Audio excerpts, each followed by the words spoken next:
ආයිබෝවන් හැමෝටම අදත් අපේ channel එකත් එක්ක එකතු වෙන ඔයාලට සුබ දවසක් වේවා කියලා ප්‍රාර්ථනා කරනවා. අවුරුදු කාලෙත් ළඟ ළඟම එන හින්දා අද මම කියලා දෙන්නේ රසම රස කටේ දී වෙන කිරි අලුව හදන්නේ කොහොමද කියලා.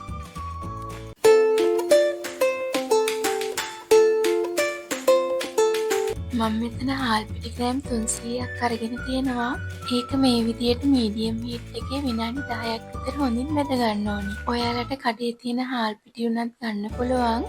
නැත්නම් හාල් කොටලා ගන්නවා නම් ඔයාලා දෙපාරක් තුන් පාරක් විතර පෙනේරෙන් හොඳට හලලා ගන්න. නැත්නම් අලුව කැලි ටික කැඩෙන්න පුළුවන්. ඔයගොල්ලෝ මතක තියාගන්න අනිවාර්යෙන් මේක මීඩියම් හීට් එකේ තමයි බැද ගන්න ඕනේ. ගොඩක් රන්වන් පාට වෙනකම් බැද ගන්න එපා. එහෙම වුණොත් අලුව එකේ සුදු පැහැ නැති වෙන්න පුළුවන්. දැන් මම මේක විනාඩි 8ක් විතර මීඩියම් හීට් එකේ හොඳින් බැදගත්තා. දැන් ලිපෙන් ඉවත් කරගමු. මම මෙතන සීනි ග්‍රෑම් 250ක් අරන් තියෙනවා. ඒකට මේ විදියට වතුර මිලිලීටර් 150ක් එකතු කරගන්නවා. ඒකටම මම ලුණු තේ හැඳි කාලට චුට්ටක් අඩුවෙන් මේ විදියට එකතු කරගන්නවා. දැන් මේ විදියට ලෝ හීට් එකේ සීනි ටික දිය කරගෙන පැණි එක හදා ගන්න ඕනි. ලෝ හීට් එකේ විනාඩි 8ක් විතර සීනි එක පැණි වෙනකන් මේ විදියට ඇඳගා ගන්න ඕනි. දැන් ඔයාලට පේනවා මේ වෙලේදී පැණි එක හොඳට උතුරනවා. ඒත් තාම පැණි එකේ පදම හරියට ඇවිල්ලා නැහැ. දැන් විනාඩි 8ක් විතර අපේ පැණි එකට ගිලිලා තියෙන්නේ. දැන් පදම අපි චුට්ටක් බලමු. ඔයාලා පැණි පදම බලනකොට මේ විදියට ඇඟිලි තුඩු දෙකට පැණි ටිකක් අරගෙන චුට්ටක් උස්සලා බලන්න.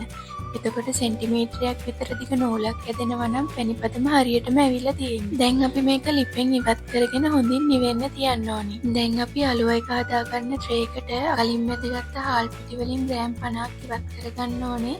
ඒකෙන් ටිකක් මම මේ විදියට එකතු කරගන්නවා. මේකට පෙනේරයක් පාවිච්චි කරනවා නම් වඩාත් හොඳයි. නැත්නම් අතින් උනත් ඔයාලට දාගන්න පුළුවන්.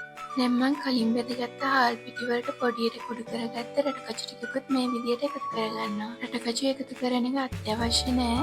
ඔයාලට කැමති නම් එකතු කරගන්න පුළුවන්. එකතු කරගන්නවා නම් චුට්ටක් පොඩියට කඩලා එකතු කරගන්න. නැත්නම් අලුව කපනකොට කැඩෙන්න පුළුවන්. දැන් මම කලින් හදාගත්ත පැණි එක ටිකෙන් ටික එකතු කරගෙන හොඳින් කවලම් කරගන්නවා. මතකෙට ඔයාලා පැණි එක හොඳට නිවුණාව ගන්න. නැත්නම් මේක තුනී කරන්න කලින් හයි වෙන්න පුළුවන්. මම දැන් පැණි ටික ටික එකතු කරගෙන මේ විදියට හොඳින් කවලම් කරගන්නවා.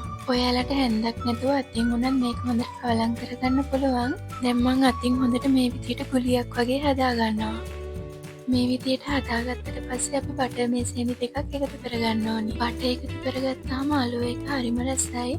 ඔයාලට බටර් වෙනුවට මාජරින් උනත් පාවිච්චි කරන්න පුළුවන්. බටර් නැති අයට බටර් එකතු කරගන්න එක අත්‍යවශ්‍යම නැහැ.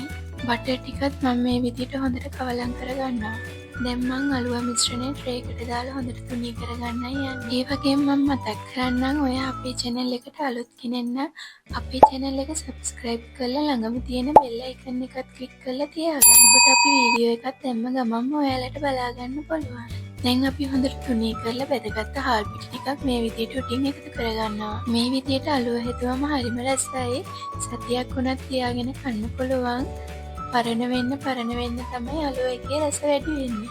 ඔයාලා අවුරුදු කාලෙට හදනවා නම් මේක ටිකක් කලින් හදාගන්න. එතකොට පරණ වෙනකොට තවත් රස වැඩි වෙනවා. ඔයාලත් මේ විදියට අලුව හදන්න try කරලා බලන්න. හරිම පහසුයි.